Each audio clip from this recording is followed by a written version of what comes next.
Hola, bona nit, benvinguts a esta nova edició dels debats d'Infotelevisió. Això és Infotelevisió, estem en la Societat Coral El Micalet i en cert dijous avui tenim el nostre debat en format de tertúlia, si de cas mini tertúlia, perquè dos dels habituals d'aquestes trobades, José García Fuster i Pere Mayor, tenen, com a homes de negocis que són, estan fora de València en estos dies, resolvent problemes i atenent assumptes, i tenim a dos dels quatre titulars d'esta tertúlia, que no per això serà menys interessant, perquè ja saben vostès que quan no està José García Fuster és de veres que es pot perdre certa contradicció entre els que són contendents en aquest cas i quan no està ell el que sol haver és un altre tipus de debat, un altre to, una altra reflexió més sossegada, sense tanta passió segurament, perquè tot i que els que estan així amb nosaltres són persones que posen passió també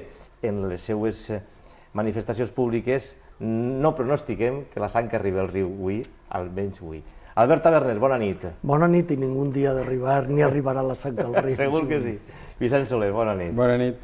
Avui l'actualitat inevitablement està presidida per aquestes dues decisions consecutives, en dies consecutius, del Tribunal Constitucional que ahir va rebutjar el recurs que Aragó havia presentat contra l'Estatut d'Autonomia, el nou Estatut d'Autonomia de la Comunitat Valenciana, i avui mateix s'ha sabut que també s'ha rebutjat el recurs que havia presentat el govern de Castella-La Manxa. En els dos casos, amb una votació no unànime, 7 magistrats, la majoria els progressistes i algun més, perquè crec que estan 6 a 6, en aquest cas els progressistes i un més han votat a favor de l'Estatut i 5 conservadors en els dos casos han votat en contra i han anunciat vots particulars.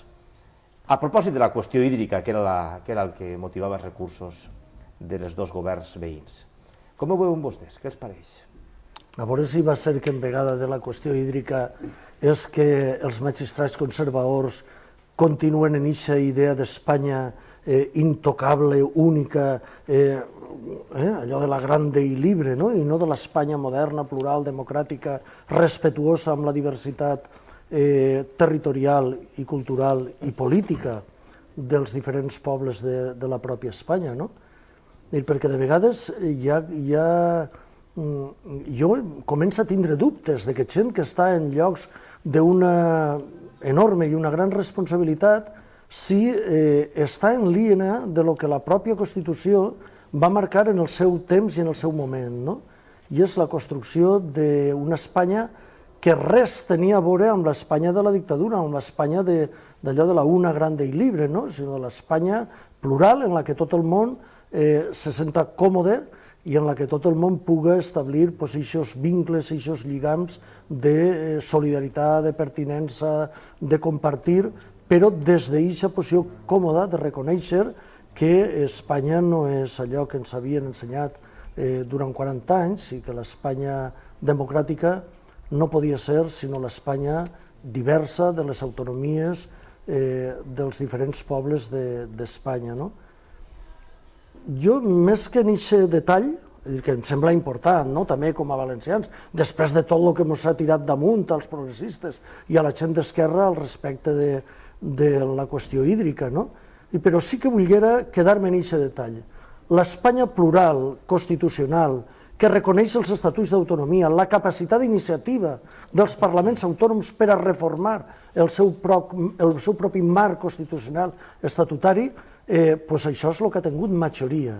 I l'ha tingut majoria precisament perquè els magistrats progressistes han donat suport a aquesta idea d'Espanya més moderna, més democràtica, més plural, i efectivament veiem que malgrat totes les previsions agoreres bàsicament del PP i dels sectors conservadors i dels mitjans de comunicació alineats en el sector conservador, doncs Espanya no s'ha trencat i la pluralitat d'Espanya, mal que bé, a iniciativa dels propis parlaments autònoms, va consolidant-se com una Espanya molt més possible que aquesta Espanya única, castellana, uniformadora, que jo crec que no interessa ni als propis castellans.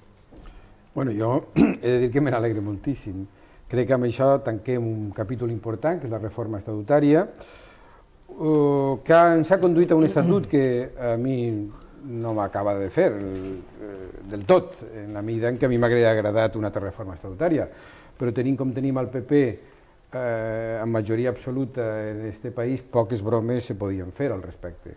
Jo estic content perquè amb aquesta reforma s'han aconseguit alguns passos, i encara n'hi ha molt per fer, jo crec que s'hauran de fer moltes més reformes estatutàries en el futur per a millorar l'autogovern dels valencians, però ara s'han fet alguns passos, alguns en concret són molt cridaners, que no sé per què no se n'ha parlat tant. Per exemple, amb aquesta reforma estatutària s'ha signat la unitat lingüística, senzillament, tan senzill com això que ha passat desapercebut, perquè resulta que ara la llei del Consell de l'Acadèmia Valenciana de la Llengua i la seva manera de cooptar i d'assignar els acadèmics no es podrà fer si no és amb acord amb el Partit Socialista o amb l'Esquerra. Amb això, amb les majories que n'hi ha actualment, això posa una seguretat, governe qui governe en el govern de la Generalitat, diríem, els criteris d'unitat en la diversitat, o de diversitat en la unitat, això que diria Sánchez i Guarner, no? El policentrisme convergent està consolidat. Per tant, tema tancat, ara hem de plenar de contingut aquest estatut, insistisc, sense que això ens prive de voler més autogovern i millor, i per tant, pàgina passada històrica. Ara n'hi ha un altre aspecte, i per tant me n'alegre moltíssim, com s'ha alegrat Maria Teresa Fernández de la Vega, com s'ha alegrat tot el món que d'alguna manera entenia que l'Estatut significava això. N'hi ha un altre aspecte que a mi m'agradaria tocar, que és el tema d'allò que s'havia esmenat per part, o que se volia esmenar per part d'Aragó i per part de Castella-La Manxa. No per part de Catalunya, o sigui que ara el PP ho té difícil, perquè clar, els que no eren els catalans els que ho havien fet, i per tant ara... Era un article de l'Estatut Valencià que al·ludia al dret que tenen els valencians a rebre els excedents, evidentment si n'hi hagueren, això no ho dic però és obvi, d'altres conques hídriques, però feia el matís dient que d'una manera sostenible i d'acord amb la Constitució i les lleis de l'Estat. És a dir, tantes condicions posava que pràcticament era antitransvasista, perquè no sé com es pot fer un transvasament de l'Ebre de manera sostenible. Aquest article havia estat signat pel Partit Popular i pel Partit Socialista. Per tant, no és del Partit Popular, és dels dos. I per tant, com molt bé diu Juli, això significava que no hi hauria transvasament pràcticament mai. Per què? Què està passant en aquest moment? Quin és el dèficit hídric de tota la conca del Mediterrani? Per tant, no només del Xúquer, del Túria i del Segura, sinó també de l'Ebre. Cada vegada que hi ha dèficit hídric en el Xúquer, o en el Túria, o en el Segura, en la gran majoria de les vegades també n'hi ha a l'Ebre, per raons òbvies. I per tant, els cabdals mínims per a poder transvasar, segurament quan més se necessitava l'aigua no hi hauria aigua. Per tant, se faria, en el millor dels casos, una obra faraònica, però l'aigua no correria per ahí mai. En el cas del Tajo, com que és la vessant atlàntica, moltes vegades n'hi ha una certa decalaix entre aigua que corre en la vessant atlàntica i la mediterrània. Però el tema de l'Ebre està claríssim. Si així falta aigua, normalment en l'Ebre també faltaria aigua.